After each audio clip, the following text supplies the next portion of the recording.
Good morning, Rajitha Balu ആണേ. തട്ടും തവിയിലേക്ക് എല്ലാവർക്കും സ്വാഗതം. ഇന്ന് ഒരു കുക്കിംഗ് വീഡിയോ ആണ് കേട്ടോ ഷെയർ ചെയ്യണത്. നമ്മുടെ സ്റ്റാർ ഫ്രൂട്ട്, അതുപോലെ തന്നെ നക്ഷത്രപ്പുളി, ചതുരപ്പുളി എന്നൊക്കെ പറയുമല്ലോ, അത് വെച്ചുകൊണ്ടുള്ള ഒരു സിമ്പിൾ അച്ചാറിൻ്റെ റെസിപ്പിയാണ് കേട്ടോ. നമുക്കൊന്ന് വീഡിയോ കണ്ടു നോക്കാം. അപ്പോഴേ നമ്മുടെ ഈ സിമ്പിൾ അച്ചാർ ഉണ്ടാക്കാനായിട്ട് ഞാൻ 6 നക്ഷത്രപ്പുളിയാണ് കേട്ടോ എടുത്തിട്ടുള്ളത്. നല്ല പാകം വന്നിട്ടുള്ള നക്ഷത്രപ്പുളിയാണ്. നന്നായിട്ട് വാഷ് ചെയ്ത് അതൊന്ന് തുടച്ചെടുത്തിട്ട് നമുക്ക് കനം കുറച്ച് അരിഞ്ഞെടുക്കാം കേട്ടോ.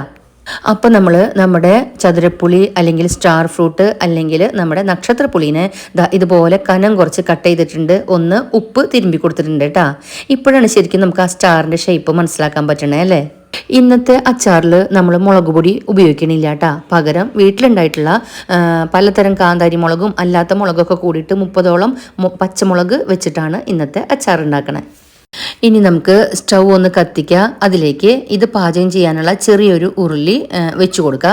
ഉരുളി ഒന്ന് ചൂടാവുമ്പോൾ നമുക്ക് ഇതിലേക്ക് 1 സ്പൂണോളം ഉലുവയും 1/2 സ്പൂണോളം കടുകും 1/4 സ്പൂണോളം നല്ല ജീരകം കൂടെ ഇട്ട് കൊടുത്തിട്ട് അതൊന്ന് പൊട്ടി വരുമ്പോൾ നമുക്ക് അത് വേറൊരു പാത്രത്തിലേക്ക് വാങ്ങിയെടുത്തിട്ട് പൊടിച്ചു വയ്ക്കുക.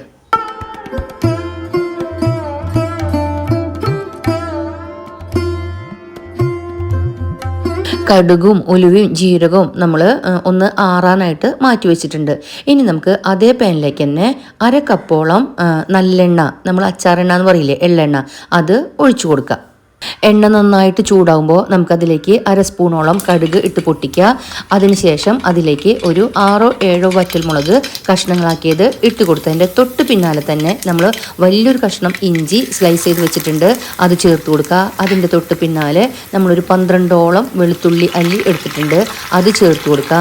അതിനുശേഷം നമ്മൾ എടുത്ത് വെച്ചിട്ടുള്ള 30ഓളം പച്ചമുളക് ഒന്ന് നെടുകെ കീറിയതും കൂടെ ഇട്ട് കൊടുക്കുക. അല്പം കറിവേപ്പിലയും അതുപോലെ തന്നെ ഇതിലേക്ക് വളരെ അല്പം ഉപ്പും കൂടെ ചേർത്തിട്ട് നന്നായിട്ട് ആ പച്ചമുളകൊന്ന് നന്നായിട്ട് വഴണ്ട് വരുന്നത് വരേക്കും മീഡിയം ഫ്ലെയിമിലിട്ടിട്ട് ഒന്ന് വഴറ്റി കൊടുക്കുക.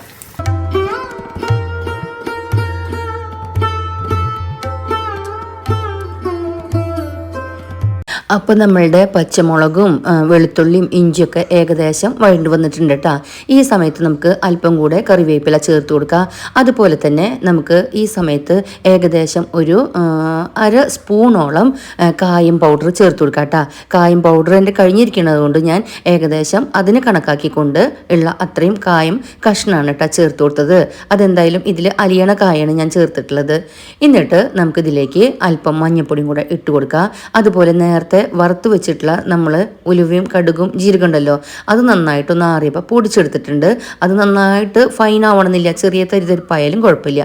അതും കൂടെ ചേർത്ത് നന്നായിട്ടൊന്ന് മിക്സ് ചെയ്തതിന് ശേഷം നമുക്ക് ഇതിലേക്ക് അരിഞ്ഞു വെച്ചിട്ടുള്ള നമ്മുടെ ഉപ്പ് തേച്ച് വെച്ചിട്ടുള്ള സ്റ്റാർ ഫ്രൂട്ടും കൂടെ ഇതിലേക്ക് ചേർത്ത് കൊടുത്തിട്ട് ഉടയാതെ മിക്സ് ചെയ്തെടുക്കുക. കാരണം കനം കുറച്ച് അരിഞ്ഞുള്ളത് കൊണ്ട് അതിൻ്റെ ആ സ്റ്റാർ ഷേപ്പിൻ്റെ ആ എഡ്ജസൊക്കെ ഒടിയാൻ ചാൻസ് ഉണ്ട്. അപ്പോൾ വളരെ പതുക്കെ ഇതുപോലെ പരന്ന ചട്ടുകം കൊണ്ട് അതിങ്ങനെ മറിച്ച് മേലേക്ക് മറിച്ചെടുത്തിട്ട് അതിലെ എണ്ണയും മസാലകളൊക്കെ എല്ലായിടത്തും ആവണ വരേക്കും മറിച്ച് എടുക്കുക. ചെറുതീയിൽ ഒരു 5 മിനിറ്റെങ്കിലും അതുപോലെ ആക്കിയെടുക്കുക കേട്ടോ.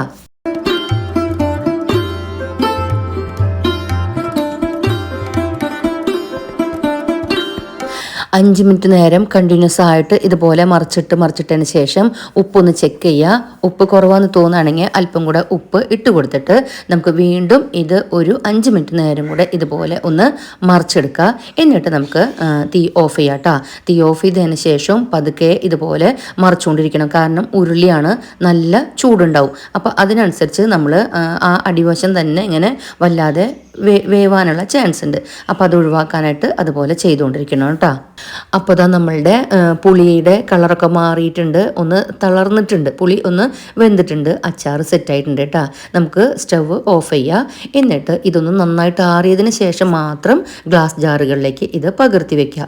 നമ്മൾ പകർത്തുന്ന സമയത്ത് ഈ എണ്ണ മുഴുവൻ ഇതിലേക്ക് ഇട്ട് കൊടുക്കുക. കുറേ കഴിഞ്ഞതിന് ശേഷം മാത്രം എണ്ണ ഊറിയിട്ട് ഇതിൻ്റെ മുങ്ങിക്കിടക്കാവുന്ന രീതിയിൽ വരുള്ളൂ കേട്ടോ. വേണമെങ്കിൽ ഉലുവ വറുത്ത് പൊടിച്ച് ഏറ്റവും മുകളിൽ ഒന്ന് വെതറി കൊടുക്കണതും നല്ലതാണ്. എന്നിട്ട് നന്നായിട്ട് എയർ ടൈറ്റായിട്ട് മൂടി വെച്ചിട്ട് നമുക്ക് ഇത് ആവശ്യാനുസരണം ഉപയോഗിക്കുമ്പോൾ ശ്രദ്ധിക്കേണ്ട കാര്യം വെള്ളത്തിൻ്റെ അംശം ഉണ്ടാവാതെ നോക്കണം. ഉപയോഗിക്കണ സ്പൂണായാലും ഇട്ട് വെക്കണ ജാറാണെങ്കിലും കേട്ടോ. അതുപോലെ തന്നെ വേണമെങ്കിൽ നമുക്ക് ഈ അച്ചാറിലൊക്കെ മധുരം യൂസ് ചെയ്യാം കേട്ടോ. ഒന്ന് പുളി കൂടുതലാണെന്ന് തോന്നുകയാണെങ്കിൽ ശർക്കരയോ പഞ്ചസാരയോ ആഡ് ചെയ്തിട്ട് നമുക്ക് പുളി ഒന്ന് ബാലൻസും ചെയ്യാം. ഞാൻ ഈ അച്ചാർ പകർത്തണത് ഉണ്ടാക്കിയത് രാവിലെയും പകർത്തണത് രാത്രിയുമാണ് കേട്ടോ. അതുകൊണ്ട് തന്നെ കളർ എത്രത്തോളം കിട്ടുമെന്ന് എനിക്കറിയില്ല കേട്ടോ. അപ്പം ഞാൻ ഇപ്രാവശ്യത്തെ അച്ചാർ ഒരു മഞ്ഞ കളർ ആയിക്കോട്ടെ എന്ന് കരുതിയിട്ടാണ് ഇന്ന് ഇങ്ങനെ ഇട്ടത് കേട്ടോ.